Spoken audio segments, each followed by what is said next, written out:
নমস্কাৰ welcome to IS tangent আমি সকলোৱে গম পাওঁ যে এটা নতুন পাৰ্লিমেণ্ট বনিছে আৰু কালি সেই নতুন পাৰ্লিমেণ্টত পাৰ্লিয়ামেণ্ট ছিকিউৰিটি ব্ৰিচ হোৱা বুলি জনা গৈছে ইয়াত লিখা আছে two intruders leave into Lok Sabha even যদি আমি নিউজ চাওঁ ইয়াতে লিখা আছে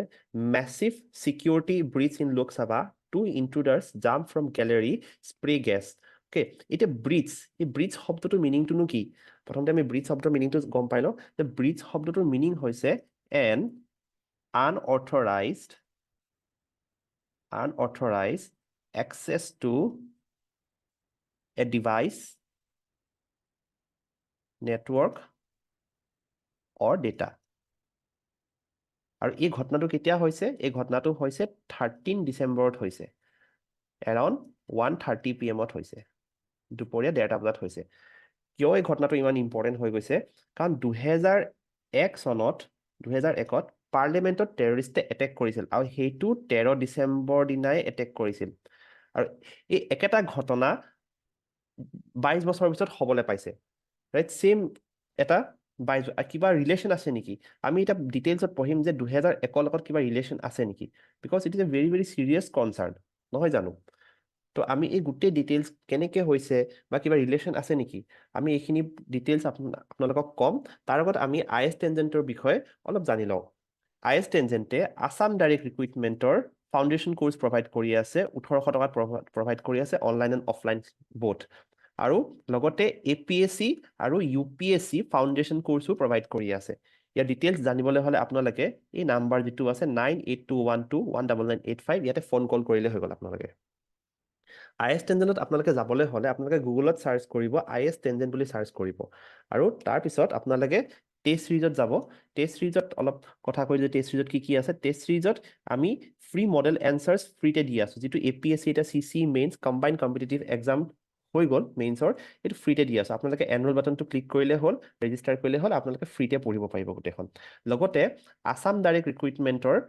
মক টেষ্টটো প্ৰভাইড কৰি আছে এৰাউণ্ড 600 ৰুপিজত আৰু ইয়াত আছে 5000+ কুৱেশ্যনছ আৰু SBI ক্লাৰ্কৰ প্ৰি প্লাছ মেইনছৰো মক টেষ্ট প্ৰভাইড কৰি আছে 900 ৰুপিজত এতিয়া আছাম ডাইৰেক্ট ৰিক্ৰুইটমেণ্টৰ কথা অলপ কৈ দিওঁ যে আছাম ডাইৰেক্ট ৰিক্ৰুইটমেণ্টত আপোনালোকে যদি 1800 টকা দি লয় 150+ মক টেষ্ট পাই যাব hand written notes daily practice paper আৰু ৰেকৰ্ডেড ভিডিঅ'জখিনিও পাই যাব আপোনালোকে তাৰমানে 1800 টকা যদি লয় আপোনালোকে মক টেষ্টটো ফ্ৰী পাই যাব আৰু যদি মক টেষ্টটো অকল লয় দেন আপোনালোকে 600 ৰুপিজ পে' কৰিব লাগিব ইয়াৰ বিশেষ ডিটেইলছ আপোনালোকে ইউটিউবত আইএছ টেনজেণ্ট বুলি চাৰ্চ কৰিব মক টেষ্ট আছে মক টেষ্টৰ ডিটেইলছখিনি দি থোৱা আছে তাত আপোনালোকে চাব পাৰিব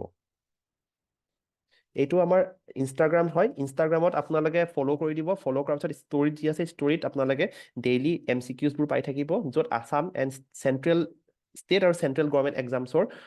যিবিলাক আহে কুৱেশ্যনছ তাৰে আমি MCQs প্ৰভাইড কৰোঁ আৰু আপোনালোকে নিজে আপডেট হৈ থাকিব সেইখিনি প্ৰেক্টিছ কৰিব পাৰিব আপডেট হৈ থাকিব পাৰিব এইটো ফ্ৰী মডেল এনচাৰ্ছ ইয়াত দি থোৱা আছে GS1 GS2 GS3 GS4 Assam paper SS লগতে আমি অলৰেডি কোৱা হ'ল যে UPSC আৰু APSC ফাউণ্ডেশ্যন বেটছ আমি লঞ্চ কৰি আছোঁ and that too at the most affordable price in entire north east ইয়াৰ দুটা মোড আছে অনলাইন এণ্ড অফলাইন ইয়াত যদি ডিটেইলছ জানিব লাগে আপোনালোকে এই নাম্বাৰটো হোৱাটছএপ নাম্বাৰ হয় ইয়াতে জাষ্ট পিং কৰিলে হ'ল 9706980508 ইয়াতে ডিটেইলছ আপোনালোকে পাই যাব তেনেহ'লে আহকচোন এতিয়া পাৰ্লিমেণ্টেৰী যিটো ছিকিউৰিটি ব্ৰিজ কৈছে টু ইন্ট্ৰুডাৰ্ছ জাম্পড বুলি কৈছে ৰাইট তো আমি গোটেই কথাটো জানি লওঁ প্ৰথমতে আমি জানো যে পাৰ্লিমেণ্টত দুটা হাউচ থাকে এটা হ'ল লোকসভা এটা হ'ল ৰাজ্যসভা এইটো যিটো দেখি আছে এইটো হৈছে লোকসভা আৰু লোকসভাত এই তলত যিবিলাক দেখিছে আপোনালোকে মানুহ এওঁলোক হৈছে মেম্বাৰ অফ পাৰ্লিমেণ্ট যিবিলাক নিৰ্বাচিত হৈ আহে নিৰ্বাচিত মানে ইলেকশ্যন হৈ আহে যিবিলাক মেম্বাৰ অফ পাৰ্লিমেণ্টেহে ইয়াত বহিব পাৰিব এইটো এৰিয়াত বেলেগ কোনো নোৱাৰে আৰু ইয়াতে আমি দুটা বক্স টাইপ দেখিছোঁ ৰাইট গেলেৰী টাইপ দেখিছোঁ হয়নে দুটা গেলেৰী দেখিছোঁ তো এই গেলেৰীকেইটা কি হয় এই গেলেৰীকেইটাত জেনেৰেলি মিডিয়া মানুহবোৰ আহিব পাৰে বা ৰাজ্যসভাৰ MP কাৰণে এটা বেলেগ এটা গেলেৰী বনোৱা হৈছে যে চাব আহিব কাৰণ ইণ্ডিয়া এটা ডেম'ক্ৰেটিক ছিষ্টেম ৰাইট তো ডেম'ক্ৰেটিক ছিষ্টেমত কেনেকুৱা ধৰণৰ প্ৰচেছ চলিছে বা বিলছ পাছ হয় ইয়াতে নহয় জানো বা ইয়াত প্ৰচিডিংছ হয় তো কেনেকুৱা ধৰণৰ এমেণ্ডমেণ্ট হয় সেই গোটেই বস্তুবোৰ মিডিয়া আৰু ৰাজ্যসভাৰ মেম্বাৰ অফ পাৰ্লিমেণ্টে চাবহি পাৰে ৰাইট তাৰ লগতে ইভেন পাব্লিকৰ কাৰণেও এটা স্পেচিয়েল গেলেৰী বনোৱা হৈছে কাৰণ জনতাৰ দ্বাৰাইতো নিৰ্বাচিত হয় এওঁলোক আজি ইয়াত আহি পাইছেহি তো জনতাৰো ৰাইট নাই নে ডেমক্ৰেটিক চিষ্টেমত আছে জনতাৰো ৰাইট আছে তো সেইটোৰ কাৰণে কি কৰা হৈছে যে জনতা পাব্লিকৰ কাৰণেও এটা স্পেচিয়েল গেলেৰী বনোৱা হৈছে য'ত পাব্লিকে চাবহি পাৰে যে ইয়াত কেনেকুৱা ধৰণৰ প্ৰচিডিং বা সিহঁতৰ ইণ্টেনশ্যন কি বা কেনেকুৱা ধৰণৰ চিটুৱেশ্যন বা কেনেকুৱা ধৰণৰ প্ৰচিডিং চলে তো এই গোটেই বস্তুখিনি পাব্লিকে আৰু ইয়াতে চিকিউৰিটি পাৰ্চনেলো আছে ইয়াত চিকিউৰিটিবোৰ বহুত টাইট হয় চিকিউৰিটি ইয়াত যি টি তাণ্ডৱ চলাব নোৱাৰে ৰাইট মনে মনে থাকিব লাগিব কথাবোৰ শুনি থাকিব লাগিব ঠিক আছে ইয়াত চিকিউৰিটি পাৰ্চনেল বাট কথাটো এইটো হ'ল যে চিটুৱেশ্যন ইয়াত ইয়াত কোৱা গৈছে ইনফৰ্মেশ্যন পোৱা গৈছে যে ইয়াতে দুজন মানুহে এই গেলেৰীৰ পৰা হেং হৈ আহিছে হেং হৈ পিনে তলত জঁপিয়াই দিছে আৰু জঁপিয়াৰ পিছত এইবোৰ দেখিছে ধোঁৱা গোটেই সৃষ্টি হৈছে ৰাইট যিবিলাক ধোঁৱাক কোৱা যায় টিয়াৰ গেছ বুলি কোৱা যায় ৰাইট তো এনেকুৱা এটা ঘটনা পাৰ্লিয়ামেণ্ট যিটো এটা বহুত এটা চিকিউৰিটি হাই চিকিউৰিটি ৰিজন তো হাই চিকিউৰিটি ৰিজনত যিহেতু ইমান এটা এফেক্ট নহ'ল বাট এটা হাই চিকিউৰিটি ৰিজনত এনেকুৱা ঘটনা হৈছে তো এনেকুৱা এটা ঘটনাটো খুব চিন্তিত নহয় নে ইমান হাই চিকিউৰিটি তো কিবা আপগ্ৰেড কৰিছে নেকি হয় ইনফৰ্মেশ্যন পোৱা গৈছে যে বডি স্কেনাৰ্ছ লগোৱা গৈছে চিকিউৰিটি ৰুলছবোৰ চেঞ্জ কৰা গৈছে ব্ৰিজ হোৱাৰ পিছত আফটাৰ ব্ৰিজ ঠিক আছে তো আমি প্ৰথমতে কাহিনীটো পঢ়ো জানো যে কেনেকে হ'ল বা কেনেকে হ'ল বস্তুটো কিবা কি হৈছিলে আমি জানি চাওকচোন তো পাৰ্লিমেণ্টত যেতিয়া বিলছ পাছ হয় তো সকলো প্ৰতিনিধিয়ে নিজৰ নিজৰ বিচাৰ দিব পাৰে নিজৰ নিজৰ স্পীচ দিব পাৰে সেইটো সময়ত এখেতৰ নাম হৈছে খৰ্গেন মুৰ্মু বিজেপি এমপি হয় তো বিজেপি এমপিয়ে সেইটো সময়ত স্পীচ দি আছিল আৰু সেই স্পীচ দি থাকোঁতে হঠাৎ এটা চাউণ্ড শুনি পালে এইটো দেখিছে এটা আপোনালোকে যেতিয়া দেখিব যে যদি সংসদ টিভি সংসদ চেনেলটো চাই আছে টিভিত তেনেহ'লে আপোনালোকে গম পাব হঠাৎ এটা চাউণ্ড হৈছে আৰু চাউণ্ড হোৱাৰ পিছত কি হৈছে এজন মানুহ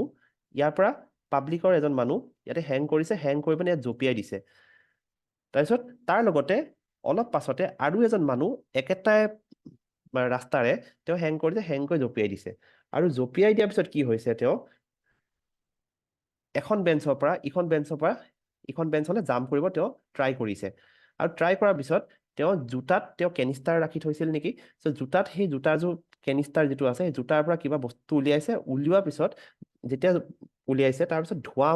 সৃষ্টি হৈছে ধোঁৱা সৃষ্টি হৈছে চাৰিওফালে এনেকে ধোঁৱা সৃষ্টি হৈছে আৰু যেতিয়া ধোঁৱা সৃষ্টি হ'ল তেতিয়া অৰাজকত এটা পৰিস্থিতিৰ সৃষ্টি হৈছে আৰু সেই পৰিস্থিতিৰ সৃষ্টি হৈছে তাৰে কিছুমান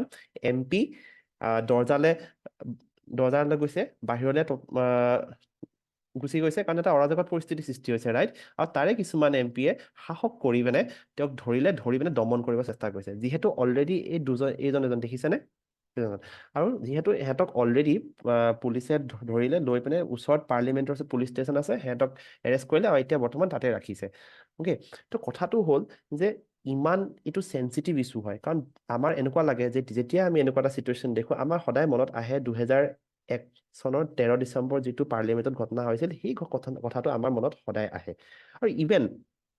13 ডিচেম্বৰত আমাৰ প্ৰাইম মিনিষ্টাৰ নৰেন্দ্ৰ মোদীয়ে সেইদিনাখন ট্ৰিবিউটো দিছিল আৰু ট্ৰিবিউটত তেওঁ এটা কথা কৈছিল যে today we remember and pay heartfelt tributes to the brave security personnel martyred in the parliament attack in 2001. Their courage and sacrifice in the face of danger will forever be etched in our nation's memory. এইটো চাওক এইটো 2001ৰ ঘটনা 2001ৰ 13 ডিচেম্বৰৰ ঘটনা তো এনেকুৱা যেতিয়া ঘটনা আহে তো আমাৰ এনেকুৱা মনত এনেকুৱা আহে যে ডিৰেক্টলি এটা ডেমক্ৰেটিক চিষ্টেমত এটেক দিয়া টাইপ হৈছে ৰাইট ডিৰেক্টলি এটা ডেমক্ৰেটিক চিষ্টেমত এটেক দিছে ৰাইট আৰু ছেকেণ্ড কথা হ'ল যে ইমান এটা চিকিউৰ্ড নেশ্যনত গৈ এটেক দিছে এইটো খুব চিন্তিত কথা নহয় জানো তো তাৰ কাৰণে এতিয়া বৰ্তমান ইনভেষ্টিগেশ্যন কৰি আছে মাল্টি এজেঞ্চি জইণ্ট ইণ্টাৰগেশ্যন আছে ৰাইট আৰু তেওঁলোককতো জেলত থৈছে আৰু তেওঁলোকৰ এতিয়া সোধপোছ কৰিব যে পাৰ্লিমেণ্ট এইটো এনেকুৱা এটা জেগা যে এনেকে আহিব নোৱাৰে আপুনি চাওক এতিয়া যদি পাব্লিকো আছে তো পাব্লিকক এনেকে আহিব দিব নোৱাৰে তো ইভেন আপুনি পানী বটলো আনিব নোৱাৰে পেপাৰ এখনো আনিব নোৱাৰে এনেকুৱা নহয় যে আপুনি কিবা ফিল্ম শ্ব' চলি আছে বা চিনেমা শ্ব' চলি আছে আপুনি টিকেটটো ল'লে টিকেটটো লৈ গুচি গ'ল তেনেকুৱা নহয় পাৰ্লিমেণ্টত সোমাবলৈ হ'লে এটা স্পেচিয়েল প্ৰচিডিঅ'ৰ আছে আৰু তাত সোমাবলৈ হ'লে MP চাইন লাগিব কাৰ চাইন লাগিব MPৰ চাইন লাগিব তেতিয়াহে তেওঁ সোমাব পাৰিব ইভেন মিডিয়া মানুহ সোমাব পাৰে মিডিয়া মানুহেহে চেল ফোন লৈ সোমাব পাৰে বাকী কাকো এইটো অৰ্ডাৰ দিয়া নাই বা কাকো এইটো নিদিয়েও যে পানী বটল আপোনাৰ পেপাৰ চেল ফোন এইবোৰ ভিতৰলৈ আপুনি একো আনিব নোৱাৰে বাট ষ্টিল ইমান এটা টাইট চিকিউৰিটি এনেকুৱা এটা ঘটনা হৈছে ৰাইট তো তাৰ কাৰণে অলৰেডি বৰ্তমান এতিয়া অলৰেডি মই ক'লোৱে যে বডি স্কেনাৰ লগাইছে বা চিকিউৰিটি ৰুলছবোৰ চেঞ্জ কৰিছে আৰু আফটাৰ ব্ৰিচৰ পিছত তো এতিয়া বৰ্তমান ইনভেষ্টিগেশ্যন চলি আছে তো এইটোৱে কাহিনী আপোনালোকে বুজি পালে ৰাইট এতিয়া এই কাহিনীটোৰ পৰা কেনেকুৱা ধৰণৰ কুৱেশ্যনছ আহিব পাৰে বা ডিফাৰেণ্ট গভৰ্ণমেণ্ট এক্সামছত কেনেকুৱা ধৰণৰ কুৱেশ্যনছ আহিব পাৰে তাৰে এটা কুৱেশ্যন হ'ল who is known as father of Lok Sabha number 1 G V Mavalankar Ravi Ray P এ সাংমা বালৰাম জাখাৰ ইয়াৰে আপুনি এনচাৰটো ক'ত পাব ইয়াৰে মই অলৰেডি দেখাই দিছোঁ ইনষ্টাগ্ৰামত আপোনালোকে গ'লে হ'ল ফ'ল' বাটনটো ক্লিক কৰিলে হ'ল ষ্টৰিত ইয়াৰ এনচাৰটো পাব্লিছ কৰাই দিয়া হ'ব ঠিক তেনেকৈ UPSC আৰু APSCত মেইনছ এনচাৰ ৰাইটিঙত কেনেকুৱা ধৰণৰ কুৱেশ্যনছ আহিব পাৰে এইটো টপিকটো চাওক এই টপিকটো GS পেপাৰ 3 আছে ইণ্টাৰনেল চিকিউৰিটি এণ্ড ডিজাষ্টাৰ মেনেজমেণ্টৰ এটা টপিক হয় তো কেনেকুৱা ধৰণৰ কুৱেশ্যন আহিব পাৰে চাওক the scourge of terrorism is a grave challenge to national security what solutions do you suggest to curb this growing menace what are the major source of terrorist funding তো এনেকুৱা ধৰণৰ এইটো কোৰ পাৰ্ট হয় এটা GS পেপাৰ 3 APSCৰ বা UPSCৰ এটা GS paper 3 এটা পাৰ্ট হয় যিটো টপিক হৈছে internal security and disaster management আৰু এনেকুৱা ধৰণৰ কুৱেশ্যনছ আমি প্ৰেক্টিছ কৰাওঁ IS টেনজেণ্টত তো বেছি দেৰি নকৰি IS টেনজেণ্ট জইন কৰক আৰু আহিবলগীয়া এক্সামছ UPSC আৰু APSC এক্সামটো ক্ৰেক কৰক ধন্যবাদ